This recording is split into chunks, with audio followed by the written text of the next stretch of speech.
Hi, I'm Liz Angstman. And I'm Joe Wolf. And we've put together these web stream lectures for you for Physics 1A. To learn physics, you have to actually do physics, and that means solving problems. So on these video resources, there'll be little videos, but you don't want to sit back and relax while watching them, because every couple of minutes we'll ask you to answer questions. If you get stuck on those, it means you have to go back to the video, run it again, make sure you understand. So we've used the research into student learning to put together these videos. So research shows that the best way to learn physics, in fact the best way to learn almost anything at university, is to practice answering lots of questions. It also shows that distributed practice works best. So this means rather than just setting aside one afternoon a week to try and work through the lecture material, it's better to distribute that time over the week. So maybe try and set aside 1 hour at a time, 3 times a week. Now, interestingly, there's a few techniques which are very common for students to use and have been shown to be very inefficient in terms of learning. So some of these common strategies include summarization, highlighting, or rereading textbook chapters. So don't waste your time using techniques such as those. Use the ones which work, answering questions. Research into physics teaching also shows that for demonstrations, you'll learn a lot more if you predict what's going to happen before watching and observing the demonstration. So often in these video lectures, you're going to be asked to make a prediction before you actually observe and explain what happens in a demonstration. I'll be taking you for mechanics, where we study how things work and why. And I'll be taking you for the second half of the course, in which we'll be looking at thermal physics and then waves and oscillations. Okay, so I'm the first year physics director as well as your lecturer for this course. So I'm just going to give you a bit of background about the administration of the course. The textbook for this course is Fundamentals of Physics by Halliday, Resnick and Walker. It's a great textbook. You can either buy it, you can buy a PDF version for cheaper than the hard copy, or you can access it from the library. They have an ebook and you can download a fairly large percentage of that from the library website for free. Now for this course, you're also going to have homework sets. So 1121 and 1131 have separate homework sets. The 1131 questions are slightly harder. So these homework sets are, what the name implies, homework, so they're for you to do at home. You'll have access to videoed and written solutions to all the problems in the homework sets on Moodle, but they're for you to do in your own time to make sure that you understand the lecture content and to get extra practice. Now, through this course, you're also going to have labs. Physics is an experimental science, so labs are a very important part of the course. So for the labs, you're going to need a lab manual. You can either buy it from the bookshop or you can download it and print it from Moodle. If you print it, please make sure that you print it full size because your demonstrators need to mark it in the lab, and if you print it only half the page size, then they really have trouble reading what you've written. So if you print it full size. You'll have 10 lab exercises throughout the course. And when you attend labs, it's really important to remember to wear enclosed shoes. Now, for this course, you're also going to have problem-solving workshops in most weeks. These are workshops where you're going to practice answering questions. So there's little videos to help you prepare for these, and then when you go to the workshop, if you already know how to do everything, you can work as a peer tutor and help teach your peers. You'll learn a surprising amount that way. Or alternatively, if you don't know how to do something, you can get help of your peers and the instructors in the problem-solving workshops. We also have a teaching assistant, which is available if you need some concepts or some questions explained to you. So they'll be available on Monday, Wednesdays and Fridays. You'll be able to see all the details for that on Moodle. Now, please carefully check that you are enrolled in the correct course. If you need to go on and do Higher Physics 1B, then you should be enrolled in Higher Physics 1A. To enroll in Higher Physics 1B, you either need a credit in Physics 1A or a pass in Higher Physics 1A. And a pass in Higher Physics 1A is easier to achieve. So please enroll in Higher Physics 1A if you have to do Higher Physics 1B for your degree. Okay, I'm going to give you a quick tour of the Moodle site now to ensure that you don't miss out on anything.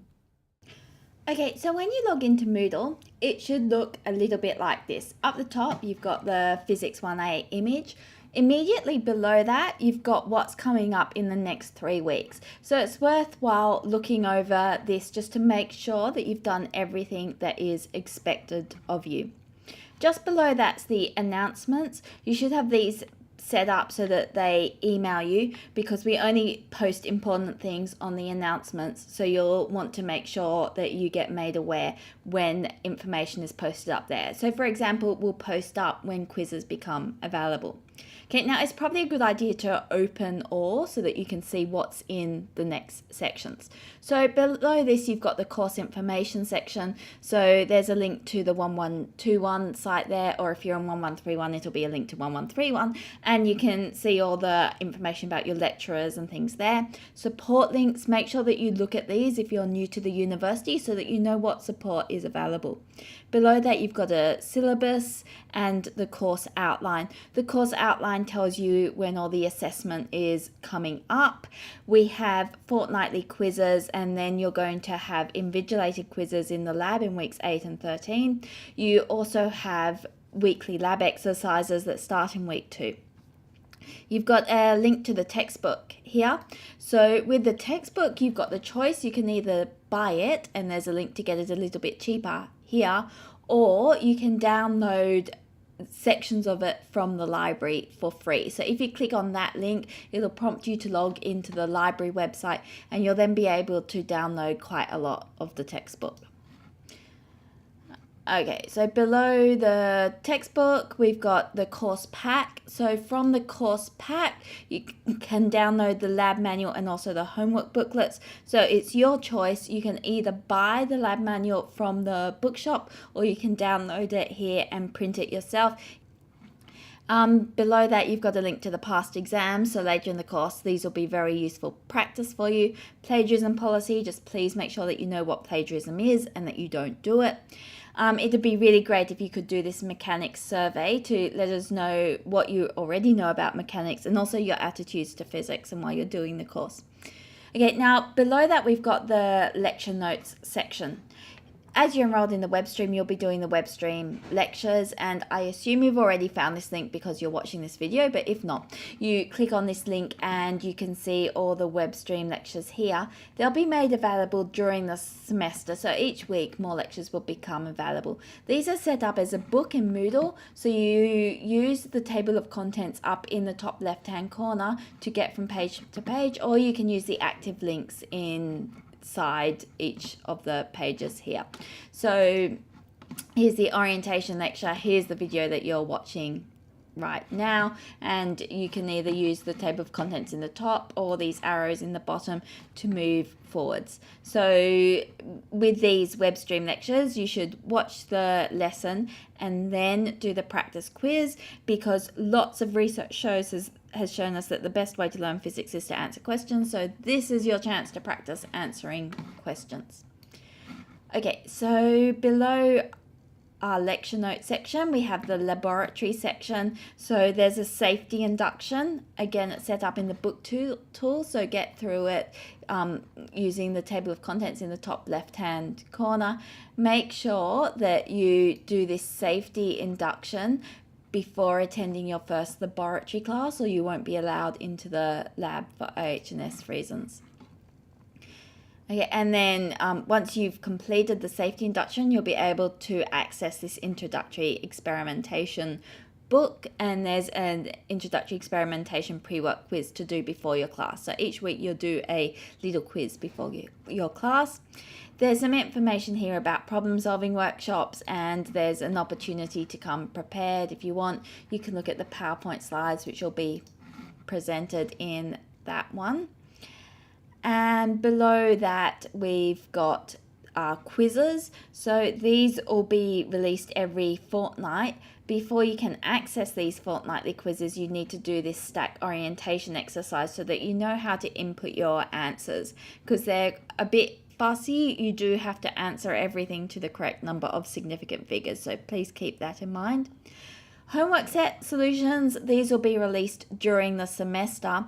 And finally below that, a very useful section for you, the discussion forums. So if you've got questions about anything, you should ask them here. Administration forum, so that's for just general administration of the course. Mechanics discussion forum, if you've got questions about physics, so exciting questions, ask them here. Quizzes discussion forum, that's for if you think there's a problem with these quizzes. So these quizzes are new this year, so we're hoping there's not problems with them. They have been tested, but it is possible. If you think you've spotted a problem with one of the quizzes, then please ask about it here. We have somebody employed to monitor this forum and get back to you. Laboratory discussion forum, so if you've got questions about the labs, ask them here. And problem solving workshop discussion forum, so if you've got problems or solutions from the problem solving workshop, you can post those up here. Okay, so that's the Moodle site.